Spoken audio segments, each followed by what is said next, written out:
ایک بادشاہ ہوا کرتا تھا معتصم باللہ.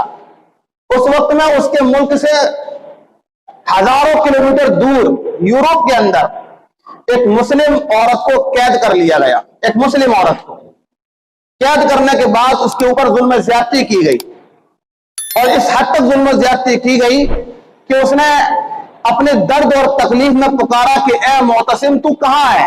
اس کو پتا تھا کہ کسی ملک کے اندر کوئی بادشاہ معتصم باللہ بیٹھا ہوا ہے جو مسلم ہے، جو امت محمدیہ کا حکمراں ہے. اس نے کرانے کے ساتھ یہ الفاظ دہرائے کہ اے معتصم تو کہاں ہے. اس کی اس فریاد نے وہ اثر پکڑا. کہتے ہیں کہ معتصم باللہ کو خواب میں یہ بات دکھائی گئی کہ کوئی امت کی بیٹی اس ملک کے اندر یورپ کے اندر پریشان ہے. معتصم باللہ نے خواب دیکھا، پہلے دن دیکھا، دوسرے دن دیکھا، تیسرے دن دیکھا. خواب جب 3 دن لگاتار دکھایا گیا تو اسے یقین ہو گیا کہ ہاں یہ خواب سچ ہے. اس نے بغیر سوچے سمجھے، بغیر کچھ تیاری کیے ہوئے، جو وقت پر موجود تھا، جو ہتھیار موجود تھے، جو فوج موجود تھی، ان سب کو ساتھ لے کر کے یورپ کے اوپر حملہ کر دیا. اور اتنا زبردست حملہ کیا، اتنا زبردست حملہ کیا کہ اس وقت یورپ کے اندر، اس جیل کے اندر جو جنرل تھا، جب اس یورپ کے شہر کو فتح کر لیا گیا تو اس جس نے ظلم کیا تھا جنرل اس عورت کے اوپر، اس کو سامنے لایا گیا اور اس سے پوچھا گیا کہ تو نے اس عورت پر ظلم کیوں کیا.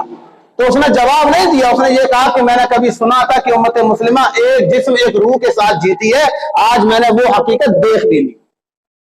ہزاروں کلومیٹر دور فاصلے پر ایک عورت نے پکارا اور معتصم باللہ ایک آواز پر چل کر یہاں تک آ گیا. یہ اس بات کی علامت تھی کہ ہاں اس دور میں امت مسلمہ ایک جسم ایک روح کے ساتھ جی رہی تھی. لیکن آج یہ معاملہ نہیں ہے. آج ہمارے پاس 56 ملک، 58 ملک ہے.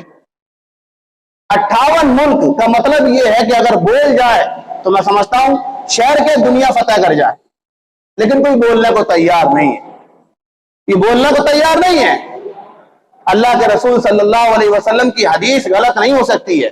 میں نے حدیث پڑھ کر سنائی نا، ہونا کا الزلازل والفتن، سرزمین عرب سے فتنے اٹھیں گے، زلزلے اٹھیں گے، وہ ہونا کا قرن الشیاطین، اور یہیں سے شیطان کا سینگ نکلے گا.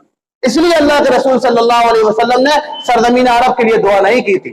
آج وہی سرزمین عرب ہے جو فلسطین کے حق میں بولنے کو تیار نہیں، بولنے کو تیار. ان کو اپنی گدی پیاری ہے، اپنی مملکت پیاری ہے، اپنی حکمرانی پیاری ہے، اپنی عیش پرستی اور عیاشی پیاری ہے. ظلم ہوتا ہے تو ہوتے جائے، کوئی فرق نہیں پڑتا ہے. یہ اللہ کے رسول صلی اللہ علیہ وسلم کی پیشین گوئی تھی.